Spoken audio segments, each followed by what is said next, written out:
ಸ್ನೇಹಿತರೆ, ಮೀಡಿಯಾ ಮಾಸ್ಟರ್ಸ್ಗೆ ಸ್ವಾಗತ ಸುಸ್ವಾಗತ. ಗೆಳೆಯರೆ, ಒಂದು ದೇಶದ ಅಧ್ಯಕ್ಷ ದುರ್ಮರಣಕ್ಕೀಡಾದ್ರೆ ಆ ಇಡೀ ದೇಶ ಸಂತಾಪ ಸೂಚಿಸುತ್ತೆ, ದುಃಖದಲ್ಲಿರುತ್ತೆ. ಅಕ್ಕಪಕ್ಕದ ನಾನಾ ದೇಶಗಳು ನಿಮ್ಮ ದುಃಖದಲ್ಲಿ ನಾವು ಭಾಗಿ ಅಂತ ಹೇಳುತ್ತವೆ.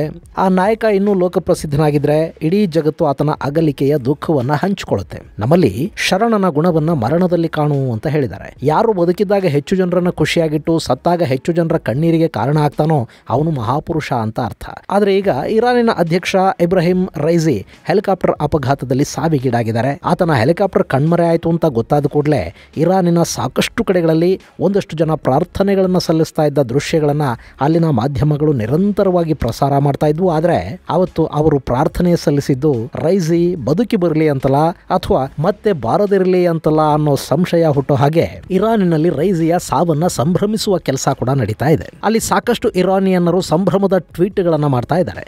ಯಾಕೆ ಹೀಗೆ? ಇಲ್ಲಿ ರೈಸಿ ಅನ್ನೋ ಕಟ್ಟರ್ ನಾಯಕನ ಸಾವನ್ನ ಸಂಭ್ರಮಿಸ್ತಾ ಇದ್ದಾರಾ ಅಥವಾ ಕಟ್ಟರ್ ಇಸ್ಲಾಮಿಕ್ ಆಡಳಿತದ ಮೇಲಿನ ಸಿಟ್ಟನ್ನ ಈ ಸಂಭ್ರಮದ ಮೂಲಕ ಪ್ರದರ್ಶಿಸ್ತಾ ಇದ್ದಾರಾ? ಇನ್ನು ರೈಸಿಯ ಸಾವಿನ ಹಿನ್ನೆಲೆಯಲ್ಲಿ ಆಪತ್ಕಾಲೀನ ಅಧ್ಯಕ್ಷನಾಗಿ ಅಧಿಕಾರ ವಹಿಸಿಕೊಂಡಿರುವ ಮೊಹಮ್ಮದ್ ಮೊಖಬರ್ ಯಾರು? ಈತನ ವ್ಯಕ್ತಿತ್ವ ಎಂಥದ್ದು? ಇರಾನಿಗೆ ಈ ಕಟ್ಟರ್ ನಾಯಕರ ನಂತರ ಆದರೂ ಒಂದಷ್ಟು ಸ್ವಾತಂತ್ರ್ಯ ಸಿಗುವ ಅವಕಾಶಗಳಿವೆಯಾ? ಬನ್ನಿ ನೋಡೋಣ.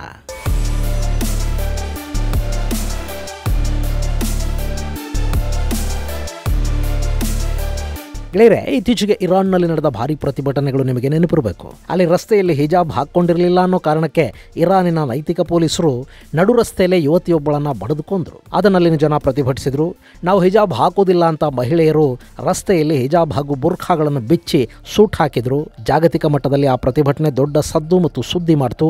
ಅದೇ ದಿನಗಳಲ್ಲಿ ನಮ್ಮಲ್ಲಿ ಅಂದ್ರೆ ನಮ್ಮ ಕರ್ನಾಟಕದಲ್ಲಿ ನಾವು ಶಾಲಾ ಕಾಲೇಜುಗಳಿಗೆ ಹಿಜಾಬ್ ಹಾಕೊಂಡೇ ಬರ್ತೀವಿ ಏನೀಗ ಅನ್ನೋ ಥರದ ಪ್ರತಿಭಟನೆಗಳು ಆಗ್ತಾ ಇದ್ರೆ ಇರಾನ್ ಅನ್ನೋ ಕಟ್ಟರ್ ಇಸ್ಲಾಮಿಕ್ ದೇಶದಲ್ಲಿ ಹಿಜಾಬ್ ತ್ಯಜಿಸೋದಕ್ಕೆ ಮಹಿಳೆಯರು ಸಿದ್ಧರಾಗ್ತಾ ಇದ್ರು. ದೊಡ್ಡ ಮಟ್ಟದ ಪ್ರತಿಭಟನೆಗಳಲ್ಲಿ ಶುರುವಾಗಿದ್ವು. ನಿಮಗೆ ಗೊತ್ತಿದೆಯೋ ಇಲ್ವೋ, ಇದೇ ಇರಾನ್ನಲ್ಲಿ 1979ಕ್ಕೂ ಮೊದಲು ಅಂದ್ರೆ ಅಲ್ಲಿ ಇಸ್ಲಾಮಿಕ್ ಕ್ರಾಂತಿ ಆಗೋದಕ್ಕೂ ಮೊದಲು ರಾಜ ಪೆಹ್ಲವಿಯ ಆಡಳಿತ ನಡೀತಾ ಇತ್ತು. ಅವತ್ತಿಗೆ ಆತ ಹಿಜಾಬ್ ಬುರ್ಖಾಗಳ ವಿರುದ್ಧ ಒಂದು ದೊಡ್ಡ ಸಾಮಾಜಿಕ ಜಾಗೃತಿಯನ್ನು ಮೂಡಿಸೋ ಪ್ರಯತ್ನ ಮಾಡಿದ್ದ. ಮಹಿಳೆಯರು ಪುರುಷರ ದಬ್ಬಾಳಿಕೆಯಿಂದ ಹೊರಬರಬೇಕು ಅನ್ನೋ ಚಿಂತನೆಯನ್ನು ಇಟ್ಟುಕೊಂಡು ಬುರ್ಖಾಗಳನ್ನ ಹಿಜಾಬ್ಗಳನ್ನ ಆತ ಬ್ಯಾನ್ ಮಾಡೋ ನಿರ್ಧಾರ ಮಾಡಿದ್ದ. ಅವತ್ತಿಗೆ ಇರಾನ್ನಲ್ಲಿ ಹಿಜಾಬ್ ಬುರ್ಖಾ ಧರಿಸಿ ಬರುವ ಮಹಿಳೆಯರನ್ನ ಗೇಲಿ ಮಾಡೋ ಪದ್ಧತಿ ಬೆಳೆದಿತ್ತು. ಅವರನ್ನ ಕಡು ಸಂಪ್ರದಾಯವಾದಿಗಳು, ಕರ್ಮಠರು, ಆಧುನಿಕತೆಯಿಂದ ದೂರ ಉಳಿದವರು ಅಂತ ಟೀಕಿಸಲಾಗ್ತಾ ಇತ್ತು. ಅದನ್ನು ಕೆಲ ಮೌಲ್ವಿಗಳು, ಕಟ್ಟರ್ವಾದಿಗಳು ವಿರೋಧಿಸಿದ್ರು. ಯಾರಿಗೆ ಮಹಿಳೆ ಸದಾ ತಮ್ಮ ಆಧೀನದಲ್ಲಿ ಪುರುಷಾಧಿಕ್ಯವನ್ನು ಒಪ್ಪಿಕೊಂಡು ಬದುಕಬೇಕು ಅನ್ನೋ ಭಾವನೆ ಇತ್ತೋ ಅವರು ಈ ಹಿಜಾಬ್ ಬುರ್ಖಾ ಬ್ಯಾನ್ ವಿರುದ್ಧ ನಿಂತರು. ನಮಗೆ ಹಿಜಾಬ್ ಬೇಕು, ಬುರ್ಖಾ ಬೇಕು, ಅದು ಹಾಕಿದ್ರೇನೆ ಇಸ್ಲಾಂ, ಇಲ್ಲ ಅಂದ್ರೆ ಕಾಫಿರ್ ಅನ್ನೋ ಥರದ ಪ್ರತಿಭಟನೆಗಳಲ್ಲಿ ಶುರುವಾದವು. ಅದೇ ಸಂದರ್ಭದಲ್ಲೇ ಮುಲ್ಲಾಗಳು ಇಸ್ಲಾಮಿಕ್ ರೆವಲ್ಯೂಷನ್ಗೆ ಮುಂದಾದ್ರು. ಅದಕ್ಕೆ ಸರಿಯಾಗಿ ಅದು ಶೀತಲ ಯುದ್ಧದ ಸಮಯ ಬೇರೆ. ರಾಜ ಶಾ ಪೆಹ್ಲವಿ ಅಮೆರಿಕ ಜೊತೆಗಿದ್ದ. ಹಿಂಗಾಗಿ ರಾಜನ ಆಧುನಿಕತೆಯ ವಿರುದ್ಧ, ಪ್ರಗತಿಪರ ಚಿಂತನೆಗಳ ವಿರುದ್ಧ, ಸೆಕ್ಯುಲರಿಸಂ ವಿರುದ್ಧ ಹೋರಾಟ ಮಾಡ್ತಾ ಇದ್ದ ಮೌಲ್ವಿಗಳ ಬೆಂಬಲಕ್ಕೆ ರಷ್ಯಾ ನಿಂತ್ಕೊಳ್ತು. ಅವರಿಗಲ್ಲಿ ಅಮೆರಿಕದ ಪ್ರಭಾವವನ್ನು ಕಡಿಮೆ ಮಾಡಬೇಕಿತ್ತು. ಇರಾನ್ ಅಲ್ಲಿನ ಜನ, ಅವರ ಸ್ವಾತಂತ್ರ್ಯ, ಅಲ್ಲಿನ ಹೆಣ್ಣು ಮಕ್ಕಳು ಯಾರು ಬೇಕಾದರೂ ಹಾಳಾಗಿ ಹೋಗ್ಲಿ, ಅಲ್ಲಿ ಅಮೆರಿಕದ ಪ್ರಭಾವ ಕಡಿಮೆಯಾಗಿ ಇರಾನ್ ನಮ್ಮ ಹಿಡಿತಕ್ಕೆ ಸಿಗಬೇಕು ಅಂತಷ್ಟೇ ಅವತ್ತಿನ ಸೋವಿಯತ್ ರಷ್ಯಾ ಭಾವಿಸಿತು. ಹೀಗಾಗಿ ಇಸ್ಲಾಮಿಕ್ ಕ್ರಾಂತಿಗೆ ರಷ್ಯಾದ ಬೆಂಬಲ ಸಿಕ್ತು. ಇರಾನ್ನಲ್ಲಿ ಮತ್ತೆ ಕಟ್ಟರ್ ಇಸ್ಲಾಂ ಆಳ್ವಿಕೆ ಶುರುವಾಯಿತು. ಇದಾಗಿ 40 ವರ್ಷಗಳು ಕಳೆಯೋ ಹೊತ್ತಿಗೆ ಮತ್ತೆ ಈ ಬುರ್ಖಾಗಳು, ಹಿಜಾಬುಗಳು, ಕಟ್ಟರ್ ಇಸ್ಲಾಮು ಇದೆಲ್ಲ ನಮಗೂ ಬೇಡ, ನಾವು ಸ್ವತಂತ್ರವಾಗಿರೋದಕ್ಕೆ ಬಿಡಿ, ನಾವು ಏನು ಹಾಕಬೇಕು ಅನ್ನೋದನ್ನು ನೀವು ಯಾರು ನಿರ್ಧಾರ ಮಾಡೋದಕ್ಕೆ ಅಂತ ಇರಾನಿನ ಹೆಣ್ಣು ಮಕ್ಕಳು ಬೀದಿಗಿಳಿದ್ರು. ಹಾಗೆ ಅಲ್ಲಿ ಉಸಿರುಗಟ್ಟಿಸುವ ವಾತಾವರಣವನ್ನು ನಿರ್ಮಾಣ ಮಾಡಿದ್ದು ಇದೇ ಇಬ್ರಾಹಿಂ ರೈಸಿ.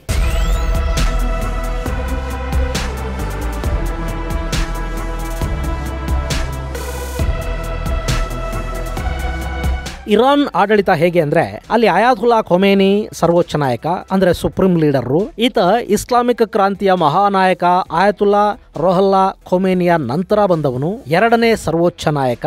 ಈತ ಅಲ್ಲಿನ ಚೀಫ್ ಇಮಾಮ್ ಕೂಡ ಅಂದ್ರೆ ಶಿಯಾ ಪಂಗಡದ ಮುಸ್ಲಿಮರ ಪ್ರಧಾನ ಮತಗುರುವು ಕೂಡ. ಇರಾನಿನ ಆಡಳಿತ ಹೇಗಿರಬೇಕು ಅನ್ನೋದನ್ನ ನಿರ್ಧಾರ ಮಾಡೋದು ಇದೇ ಸರ್ವೋಚ್ಚ ನಾಯಕ ಖೊಮೇನಿ. ಹಾಗೆ ಅಲ್ಲಿ ಅಧ್ಯಕ್ಷ, ಉಪಾಧ್ಯಕ್ಷ ಮುಂತಾದ ಹುದ್ದೆಗಳಿರುತ್ತವೆ. ಸರ್ವೋಚ್ಚ ನಾಯಕನ ನಂತರ ಅಲ್ಲಿನ ಆಡಳಿತದಲ್ಲಿ ಪ್ರಮುಖ ಹುದ್ದೆ ಅಧ್ಯಕ್ಷನದ್ದು. ಈ ಹಿಂದೆ ಅಂದ್ರೆ 2021ಕ್ಕೂ ಹಿಂದೆ ಅಲ್ಲಿ ಅಧ್ಯಕ್ಷರಾಗಿದ್ದ ಹುಸೇನ್ ರೊಹಾನಿ ಇದ್ದದರಲ್ಲೇ ಸ್ವಲ್ಪ ಮಾಡರೇಟ್ ಅನ್ನಿಸ್ಕೊಂಡಿದ್ರು. ತೀರಾ ರೈಸಿಯಷ್ಟು ಕಟ್ಟರ್ ಆಗಿರಲಿಲ್ಲ. ಈ ರೊಹಾನಿಯನ್ನ 2021ರ ಚುನಾವಣೆಯಲ್ಲಿ ಸೋಲಿಸಿ ಇಬ್ರಾಹಿಂ ಆರಿಸಿ ಬಂದರು. ಆ ಚುನಾವಣೆಯಲ್ಲಿ ರಿಗ್ಗಿಂಗ್ ಮಾಡಲಾಯಿತು ಅನ್ನೋ ಆರೋಪಗಳು ಬಂದವಾದರೂ ಅದು ಇರಾನ್. ಅಲ್ಲಿ ಖೊಮೇನಿ ಏನು ಹೇಳಿದರೆ ಅದೇ ಫೈನಲ್ಲು. ಹೀಗಾಗಿ ಯಾರೂ ಅದರ ಬಗ್ಗೆ ಹೆಚ್ಚು ಮಾತಾಡೋಕೆ ಹೋಗಲಿಲ್ಲ. ಇಬ್ರಾಹಿಂ ರೈಸಿ ಇರಾನಿನ ಅಧ್ಯಕ್ಷರಾದ ಕೂಡಲೇ ಅಲ್ಲಿ ಮತೀಯ ಕಾನೂನುಗಳನ್ನು ಇನ್ನಷ್ಟು ಗಟ್ಟಿ ಮಾಡಿದರು. ನೈತಿಕ ಪೊಲೀಸ್ ಪಡೆಯ ಅಧಿಕಾರವನ್ನು ಹೆಚ್ಚು ಮಾಡಿದರು. ಅಲ್ಲಿನ ಮಹಿಳೆಯರನ್ನ 7ನೇ ಶತಮಾನದತ್ತ ತಳ್ತಾ ಬಂದರು. ಈ ಇರಾನ್ನ ಮಹಿಳೆಯರು ತೀರಾ ಆಫ್ಘನಿಸ್ತಾನದ ಮಹಿಳೆಯರ ಥರ ಅಲ್ಲ. ಅವರು ವಿದ್ಯಾವಂತರು, ಜೊತೆಗೆ ಸ್ವಲ್ಪ ಆಧುನಿಕ ಭಾವನೆಗಳನ್ನು ಮೈಗೂಡಿಸ್ಕೊಂಡವರು. ಹೀಗಾಗಿ ಅಲ್ಲಿ ಸಹಜವಾಗಿ ಪ್ರತಿಭಟನೆಗಳು ಶುರುವಾದವು. ಅದನ್ನು ಮಟ್ಟ ಹಾಕೋದಕ್ಕೆ ಇರಾನ್ನ ಆಡಳಿತ ಮುಂದಾಯಿತು. ಅಲ್ಲಿ ಸುಮಾರು 500 ಮಂದಿ ಪ್ರತಿಭಟನಾಕಾರರು ಪೊಲೀಸರ ದೌರ್ಜನ್ಯದ ಕಾರಣಕ್ಕೆ ಸಾವಿಗೀಡಾದರು. ಹಾಗೆಯೇ 22,000ಕ್ಕೂ ಅಧಿಕ ಮಂದಿಯನ್ನು ಬಂಧಿಸಲಾಯಿತು. ಅಲ್ಲಿ ನಡೆದದ್ದು ಅತಿದೊಡ್ಡ ಮಾರಣಹೋಮ. ಅದು ಅತಿ ಭಯಾನಕ ಮಾನವ ಹಕ್ಕುಗಳ ದಮನ. ತನ್ನ ಇಡೀ ಶಕ್ತಿಯನ್ನು ಬಳಸಿ ಇರಾನ್ ಹಿಜಾಬ್ ಪ್ರತಿಭಟನೆಗಳನ್ನು ಮಟ್ಟ ಹಾಕ್ತು. ಇವತ್ತು ಇಬ್ರಾಹಿಂ ರೈಸಿಯ ಸಾವನ್ನು ಸಂಭ್ರಮಿಸ್ತಾ ಇರೋದು ಅದೇ ಹಿಜಾಬ್ ಪ್ರತಿಭಟನೆಗಳಲ್ಲಿ ಭಾಗವಹಿಸಿದ್ದ ಸ್ವಾತಂತ್ರ್ಯ ಪ್ರೇಮಿಗಳು. ಇನ್ನು ಈ ರೈಸಿಯನ್ನ ತೆಹರಾನ್ನ ಕಟುಕ ಅಂತ ಕರೀತಾ ಇದ್ರು. ಯಾಕೆಂದ್ರೆ ಈ ಹಿಂದೆ ಅಂದ್ರೆ ಇರಾನ್ನಲ್ಲಿ ಇಸ್ಲಾಮಿಕ್ ಕ್ರಾಂತಿ ಆಯ್ತಲ್ಲ, ಆ ದಿನಗಳಲ್ಲಿ ರಾಜ ಶಾ ಪೆಹಲವಿಯನ್ನ ಬೆಂಬಲಿಸಿದ್ದ ಜನ ಏನಿದ್ರು ಅವರೆಲ್ಲರನ್ನ ಇರಾನ್ ಬಂಧನಕ್ಕೀಡು ಮಾಡ್ತು. ಹಾಗೆ 80ರ ದಶಕದಲ್ಲಿ ಈ ಮುಲ್ಲಾಗಳ ಆಡಳಿತದ ವಿರುದ್ಧ ಪ್ರತಿಭಟನೆಗೆ ನಿಂತ ಕಮ್ಯುನಿಸ್ಟ್ ನಾಯಕರನ್ನ ಕೂಡ ಅಲ್ಲಿ ಬಂಧನಕ್ಕೀಡು ಮಾಡಲಾಯಿತು. ಅವರಿಗೆ 80ರ ದಶಕದ ಕೊನೆಯಲ್ಲಿ ಇರಾನ್ ಮರಣದಂಡನೆಯನ್ನು ಕೊಡ್ತು. ಅವರಿಗೆ ಶಿಕ್ಷೆ ಕೊಡೋದಕ್ಕೆ ನೇಮಕಗೊಂಡಿದ್ದ ನ್ಯಾಯಾಂಗ ಸಮಿತಿಯಲ್ಲಿ ಈ ರೈಸಿ ಕೂಡ ಇದ್ರು. ಮತ್ತು ಸುಮಾರು 30,000ಕ್ಕೂ ಹೆಚ್ಚು ಜನರನ್ನ ಈತ ಅಲ್ಲಿ ನಿರ್ದಾಕ್ಷಿಣ್ಯವಾಗಿ ಕೊಲ್ಲಿಸಿಬಿಟ್ಟ. ಹೀಗಾಗಿ ಈತನನ್ನ ಬುಚ್ಚರ್ ಆಫ್ ತೆಹರಾನ್ ಅಂತಲೇ ಇರಾನ್ ಕರೀತು. ಆದರೆ ಇದನ್ನು ಪ್ರತಿಭಟಿಸುವ, ವಿರೋಧಿಸುವ ಶಕ್ತಿ ಅಲ್ಲಿ ಯಾರಿಗೂ ಇರಲಿಲ್ಲ. ಈಗ ಅಲ್ಲಿ ಸಾವಿಗೀಡಾದವರ ಕುಟುಂಬಗಳು, ಅವರ ಹಿತೈಷಿಗಳು, ಬಂಧುಗಳು ರೈಸಿ ಸಾವನ್ನ ಸಂಭ್ರಮಿಸ್ತಾ ಇದ್ದಾರೆ. ಒಂದು ದೇಶದ ಅಧ್ಯಕ್ಷನ ದುರ್ಮರಣ ಅಲ್ಲಿ ದುಃಖಕ್ಕಿಂತ ಹೆಚ್ಚು ಸಂತೋಷಕ್ಕೆ ಕಾರಣವಾದ ಹಾಗೆ ಕಾಣ್ತಾ ಇದೆ.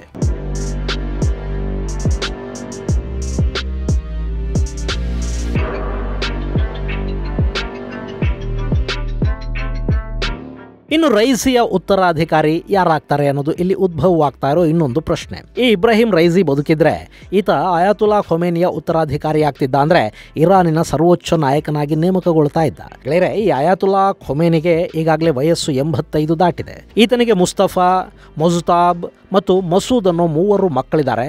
ಈ ಮಕ್ಕಳು ಯಾರನ್ನೂ ಕೂಡ ಆತ ಅಧಿಕಾರದ ಬಳಿಗೆ ಬರೋದಕ್ಕೆ ಬಿಟ್ಟಿಲ್ಲ. ಅಂದ್ರೆ ತನ್ನ ನಂತರ ತನ್ನ ಮಕ್ಕಳು ಸರ್ವಾಧಿಕಾರಿಗಳಾಗಬೇಕು ಅಂತ ಆಯತುಲ್ಲಾ ಅಲಿ ಖೊಮೇನಿ ಯಾವ ಪ್ರಯತ್ನವನ್ನು ಮಾಡಿಲ್ಲ.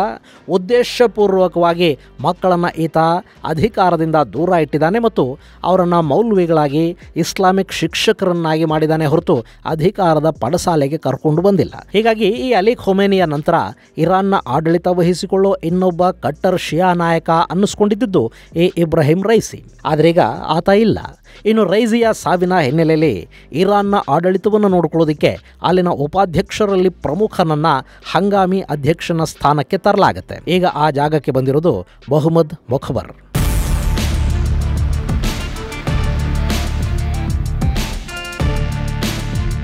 ಈತನದು ಕೂಡ ತುಂಬ ಇಂಟ್ರೆಸ್ಟಿಂಗ್ ಕ್ಯಾರೆಕ್ಟರೇ. ಇರಾನ್ನಲ್ಲಿ ಅಧ್ಯಕ್ಷರನ್ನ ಚುನಾವಣೆಯ ಮೂಲಕ ಆಯ್ಕೆ ಮಾಡ್ತಾರೆ. ಉಪಾಧ್ಯಕ್ಷರ ಆಯ್ಕೆ ಆಗೋದಿಲ್ಲ, ಬದಲಾಗಿ ಅವರನ್ನು ನೇಮಕ ಮಾಡಲಾಗತ್ತೆ. ಅಧ್ಯಕ್ಷ ಹಾಗೂ ಸರ್ವೋಚ್ಚ ನಾಯಕ ಸೇರಿ ಒಂದಷ್ಟು ಉಪಾಧ್ಯಕ್ಷರನ್ನ ನೇಮಕ ಮಾಡ್ತಾರೆ. ಈ ಉಪಾಧ್ಯಕ್ಷರು ಅಲ್ಲಿ ಕ್ಯಾಬಿನೆಟ್ ಥರ ಕೆಲಸ ಮಾಡ್ತಾರೆ. ಉಪಾಧ್ಯಕ್ಷರುಗಳಿಗೆ ಒಬ್ಬ ಚೀಫ್ ಅಥವಾ ಮುಖ್ಯಸ್ಥ ಇರ್ತಾನೆ. ಅವನನ್ನು ಫಸ್ಟ್ ವೈಸ್ ಪ್ರೆಸಿಡೆಂಟ್ ಅಂತ ಕರೀತಾರೆ. ಅಕಸ್ಮಾತ್ ಅಧಿಕಾರದಲ್ಲಿರುವಾಗಲೇ ಅಧ್ಯಕ್ಷ ಸಾವಿಗೀಡಾದರೆ ಅಲ್ಲಿ 50 ದಿನಗಳ ಒಳಗಾಗಿ ಮತ್ತೆ ಚುನಾವಣೆಗಳು ನಡೀಬೇಕು. ಅದನ್ನು ನಡೆಸುವ ಜವಾಬ್ದಾರಿ ಮತ್ತು 50 ದಿನಗಳ ಕಾಲ ಆಡಳಿತವನ್ನು ನೋಡಿಕೊಳ್ಳೋದು ಈ ಫಸ್ಟ್ ವೈಸ್ ಪ್ರೆಸಿಡೆಂಟ್. ಈತನನ್ನು ಹಂಗಾಮಿ ಅಧ್ಯಕ್ಷನಾಗಿ ನೇಮಕ ಮಾಡಲಾಗುತ್ತೆ. ಜೊತೆಗೆ ಅಲ್ಲಿನ ಸ್ಪೀಕರ್ ಹಾಗೂ ಮುಖ್ಯ ನ್ಯಾಯಮೂರ್ತಿಯ ನೇತೃತ್ವದಲ್ಲಿ ಒಂದು ಕಮಿಟಿಯನ್ನು ಮಾಡ್ತಾರೆ. ಆ ಕಮಿಟಿಯ ಮುಂದಾಳತ್ವದಲ್ಲಿ ಅಲ್ಲಿ ಚುನಾವಣೆ ನಡೀಬೇಕು ಮತ್ತು 50 ದಿನಗಳ ಆಡಳಿತ ನಡೀಬೇಕು. ಈಗ ಫಸ್ಟ್ ವೈಸ್ ಪ್ರೆಸಿಡೆಂಟ್ ಆಗಿದ್ದ ಮೊಹಮ್ಮದ್ ಮೊಖಬರ್ ಇರಾನಿನ ಹಂಗಾಮಿ ಅಧ್ಯಕ್ಷನಾಗಿ ಅಧಿಕಾರವನ್ನು ಸ್ವೀಕರಿಸಿ ಆಗಿದೆ. ಈತ ಅಲ್ಲಿನ ಚುನಾವಣಾ ರಾಜಕಾರಣದಿಂದ ಬಂದವನಲ್ಲ, ಆದರೆ ಸರ್ವೋಚ್ಚ ನಾಯಕನಿಗೆ ಅತ್ಯಾಪ್ತನಾಗಿ ಗುರುತಿಸಿಕೊಂಡವನು. ತುಂಬ ಜನಕ್ಕೆ ಈತನ ಬಗ್ಗೆ ಗೊತ್ತಿಲ್ಲ, ಆದರೆ ಇರಾನಿನ ಆಡಳಿತದಲ್ಲಿ ಅತ್ಯಂತ ಮಹತ್ವದ ಹುದ್ದೆಗಳನ್ನು ನಿಭಾಯಿಸಿದ ನಿಭಾಯಿಸಿದ ಅನುಭವ ಇರೋ ವ್ಯಕ್ತಿ. ಈತ ಇಂಟರ್ನ್ಯಾಷನಲ್ ಲಾ ನಲ್ಲಿ ಮಾಸ್ಟರ್ಸ್ ಪಡ್ಕೊಂಡಿದ್ದಾನೆ, ಮ್ಯಾನೇಜ್ಮೆಂಟ್ ಅಲ್ಲಿ ಮಾಸ್ಟರ್ಸ್ ಡಿಗ್ರಿ ತಗೊಂಡಿದ್ದಾನೆ. ಇರಾನಿನ ಸನಾ ಬ್ಯಾಂಕ್ ನ ಮುಖ್ಯಸ್ಥನಾಗಿದ್ದ. ಅದರ ಜೊತೆಗೆ ಇರಾನ್ ಸರ್ವೋಚ್ಚ ನಾಯಕನ ಆದೇಶಗಳನ್ನ ನೇರವಾಗಿ ಜಾರಿಗೆ ತರೋದಕ್ಕೆ ಅಂತಲೇ ಅಲ್ಲೊಂದು ಇಲಾಖೆ ಇದೆ, ಅದರ ಮುಖ್ಯಸ್ಥನಾಗಿ ಕೂಡ ಈತ ಕೆಲಸ ಮಾಡಿದ್ದಾನೆ. ಅದೆಲ್ಲದಕ್ಕಿಂತ ಹೆಚ್ಚಾಗಿ ಈತನ ಮೇಲೆ ಖೊಮೇನಿಗೆ ಎಷ್ಟು ನಂಬಿಕೆ ಇದೆ ಅಂದ್ರೆ ಈ ಮುಖಬರ್ರನ್ನ ಇರಾನಿನ ಅರ್ಥವ್ಯವಸ್ಥೆಯ ಅತಿ ಮುಖ್ಯ ಭಾಗ ಅಂತಲೇ ಭಾವಿಸುವ ಮೊಸ್ತಜಫಾನ್ ಫೌಂಡೇಶನ್ ಹಾಗೂ ಇನ್ನಿತರ ಚಾರಿಟಿ ಫೌಂಡೇಶನ್ಗಳಿಗೆ ಅಧ್ಯಕ್ಷನನ್ನಾಗಿ ಮಾಡಲಾಗಿತ್ತು. ಇಲ್ಲಿ ಮೊಖಬರ್ ಬಗ್ಗೆ ಹೇಳುವಾಗ ನಿಮಗೆ ಇರಾನ್ನ ಅರ್ಥವ್ಯವಸ್ಥೆ ಬಗ್ಗೆ ಕೂಡ ಒಂದು ಸ್ವಲ್ಪ ಹೇಳ್ಬಿಡ್ತೀನಿ ಕೇಳಿ. ಇವತ್ತು ಅಮೆರಿಕ ಸೇರಿದ ಹಾಗೆ ಜಗತ್ತಿನ ನಾನಾ ದೇಶಗಳ ನಿರ್ಬಂಧಗಳನ್ನ ಎದುರಿಸ್ತಾ ಇದ್ರೂ ಕೂಡ ಇರಾನ್ ಆರ್ಥಿಕವಾಗಿ ತುಂಬಾ ಕುಸಿದು ಹೋದ ಹಾಗೆ ಕಾಣ್ತಾ ಇಲ್ಲ ಅಲ್ವಾ?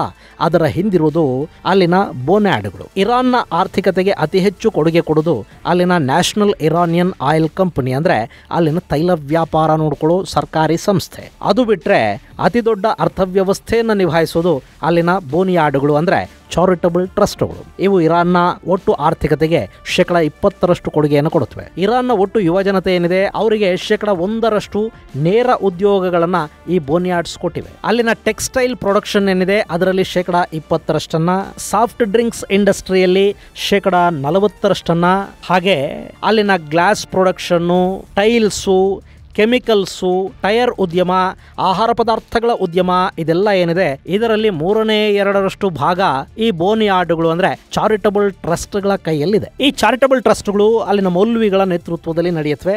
ಅಲ್ಲಿನ ಪ್ರತಿ ಊರಲ್ಲಿ ಕೂಡ ಒಂದು ಸಣ್ಣದಾದ್ರೂ ಟ್ರಸ್ಟ್ ಇರುತ್ತೆ. ಸುಮಾರು 100ಕ್ಕೂ ಹೆಚ್ಚು ದೊಡ್ಡ ದೊಡ್ಡ ಬೋನಿಯಾಡ್ಗಳು ಅಲ್ಲಿ ಕೆಲಸ ಮಾಡ್ತಾ ಇವೆ. ಇವುಗಳಿಗೆ ಟ್ಯಾಕ್ಸ್ ಇರುವುದಿಲ್ಲ. ಇವು ಅಲ್ಲಿನ ಯಾವ ಸಚಿವಾಲಯದ ಅಂಕೆಗೂ ಒಳಪಟ್ಟಿರುವುದಿಲ್ಲ. ನೇರವಾಗಿ ಸರ್ವೋಚ್ಚ ನಾಯಕ ಖೊಮೇನಿ ತನ್ನ ನೇರ ಆದೇಶ ಜಾರಿ ವಿಭಾಗದ ಮೂಲಕ ಈ ಚಾರಿಟಬಲ್ ಟ್ರಸ್ಟ್ಗಳನ್ನು ನಿಯಂತ್ರಿಸ್ತಾನೆ. ಹಾಗೆ ಈ ಚಾರಿಟಬಲ್ ಟ್ರಸ್ಟ್ಗಳಲ್ಲೇ ಅತಿ ದೊಡ್ಡದು ಅನ್ನಿಸ್ಕೊಳ್ತಾ ಇರೋದು ಮೊಸ್ತಜಫಾನ್ ಫೌಂಡೇಶನ್.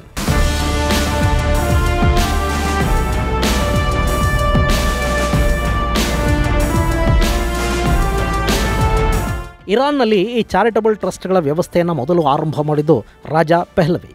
ಆತ ಶ್ರೀಮಂತರ ಹಣವನ್ನು ಚಾರಿಟಿಯಲ್ಲಿ ತೊಡಗಿಸಿ ತನ್ನ ಆಡಳಿತದ ಹಿಡಿತವನ್ನು ಈ ಸಂಸ್ಥೆಗಳ ಮೂಲಕ ಜನರ ಮೇಲೆ ಬಿಗಿಗೊಳಿಸಿದ್ದಾನೆ. ಈ ಚಾರಿಟಿಗಳಲ್ಲಿ ಭಯಾನಕ ಭ್ರಷ್ಟಾಚಾರ ನಡೀತಾ ಇದೆ. ಚಾರಿಟಿ ಅನ್ನೋದು ಬಡವರನ್ನು ತಲುಪ್ತಾ ಇಲ್ಲ. ಇದು ಇಸ್ಲಾಂ ವಿರೋಧಿ ಕೃತ್ಯ ಅಂತ ಅವತ್ತು ಇಸ್ಲಾಮಿಕ್ ರೆವಲ್ಯೂಷನ್ ನಾಯಕರು ಈ ವ್ಯವಸ್ಥೆಯ ವಿರುದ್ಧ ಅಬ್ಬರಿಸಿದರು. ಆನಂತರ ಪೆಹ್ಲವಿಯ ಸರ್ಕಾರ ಬಿದ್ದು ಅಲ್ಲಿ ಇಸ್ಲಾಮಿಕ್ ರೆವಲ್ಯೂಷನರಿ ಸರ್ಕಾರ ಬಂತಲ್ಲ, ಅದಾದ ಮೇಲೆ ಈ ಚಾರಿಟಿ ಸಂಸ್ಥೆಗಳನ್ನು ನೇರವಾಗಿ ಸರ್ವೋಚ್ಚ ನಾಯಕ ತನ್ನ ಕೈಗೆ ತಗೊಂಡ. ಇದರಲ್ಲಿನ ಹಣವನ್ನು ರೆವಲ್ಯೂಷನ್ನಲ್ಲಿ ಮಾಡಿದವರ ಕುಟುಂಬಗಳಿಗೆ ಹಂಚಲಾಯಿತು. ಹಾಗೆ ಯಾರೆಲ್ಲ ರಾಜನ ಸೇವಕರು, ರಾಜನ ಬೆಂಬಲಿಗರು ಇದ್ರೋ ಅವರ ಆಸ್ತಿ ಪಾಸ್ತಿಗಳನ್ನು ಮುಟ್ಟುಗೋಲು ಹಾಕೊಂಡು ಅದನ್ನು ಚಾರಿಟಿ ಸಂಸ್ಥೆಗಳಿಗೆ ಕೊಡಲಾಯಿತು. ಈಗ ಈ ಚಾರಿಟಿ ಸಂಸ್ಥೆಗಳು ಅಲ್ಲಿ ಸಾಕಷ್ಟು ಆಸ್ತಿಪಾಸ್ತಿಗಳ ಮೇಲೆ ಹಿಡಿತವನ್ನು ಸಾಧಿಸಿವೆ. ಅಂತಾರಾಷ್ಟ್ರೀಯ ಮಟ್ಟದಲ್ಲಿ ಕೂಡ ಶಿಯಾ ಶ್ರೀಮಂತರಿಂದ ಇಲ್ಲಿಗೆ ದೇಣಿಗೆ ಬರುತ್ತೆ. ಜೊತೆಗೆ ಅವರದ್ದೇ ಆದ ಇಂಡಸ್ಟ್ರಿಗಳಿವೆ. ಸುಮಾರು 4 ಲಕ್ಷ ಮಂದಿಗೆ ನೇರವಾಗಿ ಉದ್ಯೋಗವನ್ನು ಕೊಡಲಾಗಿದೆ. ಹಾಗಂತ ಈ ಸಂಸ್ಥೆಗಳು ಇವತ್ತು ಚಾರಿಟಿನೇ ಮಾಡ್ತಾ ಇವೆಯಾ? ಇವತ್ತಿಗೂ ಕೂಡ ಇರಾನ್ನಲ್ಲಿ 20 ಮಿಲಿಯನ್ ಜನ ಕಡು ಬಡತನದಲ್ಲಿದ್ದಾರೆ ಅಂತ ಹೇಳಲಾಗುತ್ತೆ. 20 ಮಿಲಿಯನ್ ಅಂದ್ರೆ 2 ಕೋಟಿ. ಇರಾನಿನ ಜನಸಂಖ್ಯೆ ಇರೋದೇ 8 ಕೋಟಿ. ಅದರಲ್ಲಿ 25% ಕಡು ಬಡವರಿದ್ದಾರೆ. ಅವ್ರ ಬಗ್ಗೆ ಚಾರಿಟಿಗಳು ಗಮನ ಕೊಡೋದಿಲ್ಲ ಅನ್ನೋ ಆರೋಪ ಕೂಡ ಅಲ್ಲಿ ಕೇಳಿ ಬರುತ್ತೆ. ಚಾರಿಟಿಗಳಲ್ಲಿ ಕೂಡ ಭಯಾನಕ ಭ್ರಷ್ಟಾಚಾರ ನಡೀತಾ ಇದೆ ಅನ್ನೋ ಆರೋಪಗಳು ಅಲ್ಲಿ ನಿರಂತರವಾಗಿ ಕೇಳಿ ಬರ್ತಲೇ ಇವೆ. ಗೆಳೆಯರೆ, ಚಾರಿಟಿ ಅದು ಇದು ಅಂತ ಏನೇ ನಾವು ಮಾತಾಡಿದ್ರು ಅದನ್ನು ನಡೆಸೋರು ಮನುಷ್ಯರೇ ನೋಡಿ. ಹೀಗಾಗಿ ಸ್ವಜನ ಪಕ್ಷಪಾತ, ಭ್ರಷ್ಟಾಚಾರ ಮುಂತಾದವೆಲ್ಲ ಅಲ್ಲಿ ಇದ್ದೇ ಇರುತ್ತವೆ. ಅದೊಂದು ಕಡೆ ಇರಲಿ. ಈ ಸಂಸ್ಥೆಗಳ ಒಕ್ಕೂಟವನ್ನು ಖೊಮೇನಿ ಪರವಾಗಿ ನೋಡ್ಕೊಳ್ತಾ ಇದ್ದದ್ದು ಇದೇ ಮೊಹಮ್ಮದ್ ಮುಖಬರ್. ಆತ ಕೂಡ ಕಟ್ಟರ್ ಶಿಯಾ ಮುಸಲ್ಮಾನ ಮತ್ತು ಸರ್ವೋಚ್ಚ ನಾಯಕನ ಆಂತರಿಕ ವಲಯದ ಮನುಷ್ಯ. ಹೀಗಾಗಿ ಆತ ಈಗ ಇರಾನಿನ ಆಪತ್ಕಾಲೀನ ಅಧ್ಯಕ್ಷನಾಗಿ ಅಧಿಕಾರವನ್ನು ವಹಿಸಿಕೊಂಡಿದ್ದಾನೆ. ಅಲ್ಲಿ ಇನ್ನು 50 ದಿನಗಳಲ್ಲಿ ಚುನಾವಣೆಗಳು ನಡೆಯುತ್ತವೆ. ಈ ಬಾರಿ ಯಾರಲ್ಲಿ ಆರಿಸಿ ಬರ್ತಾರೆ? ಅಮೆರಿಕಾದ ನಿರ್ಬಂಧಗಳು, ಇರಾನಿನ ಕಟ್ಟರ್ ನೀತಿಗಳು, ಇಸ್ರೇಲ್ ಹಾಗೂ ಮಧ್ಯಪ್ರಾಚ್ಯದ ದೇಶಗಳ ಜೊತೆಗಿನ ದ್ವೇಷ, ಆರ್ಥಿಕ ಸಂಕಷ್ಟ, ಧಾರ್ಮಿಕ ಸ್ವಾತಂತ್ರ್ಯಕ್ಕಾಗಿ ನಡೀತಿರೋ ಹೋರಾಟದ ಒಳಗಿಚ್ಚು, ಇದೆಲ್ಲದರ ನಡುವೆ ಹೊಸ ನಾಯಕ ಇರಾನನ್ನ ಹೇಗೆ ಮುನ್ನಡೆಸ್ತಾನೆ ಅನ್ನೋದನ್ನ ಕಾದು ನೋಡಬೇಕು. ಇದು ಗೆಳೆಯರೆ ಇರಾನ್ ಕುರಿತಾದ ಒಂದಷ್ಟು ಅಪ್ಡೇಟ್ಸ್. ಮುಂದಿನ ಸಂಚಿಕೆಯಲ್ಲಿ ಮತ್ತಷ್ಟು ವಿಶೇಷಗಳ ಜೊತೆ ಮತ್ತೆ ಭೇಟಿಯಾಗೋಣ. ಅಲ್ಲಿವರೆಗೆ ಜೈ ಹಿಂದ್, ಜೈ ಕರ್ನಾಟಕ.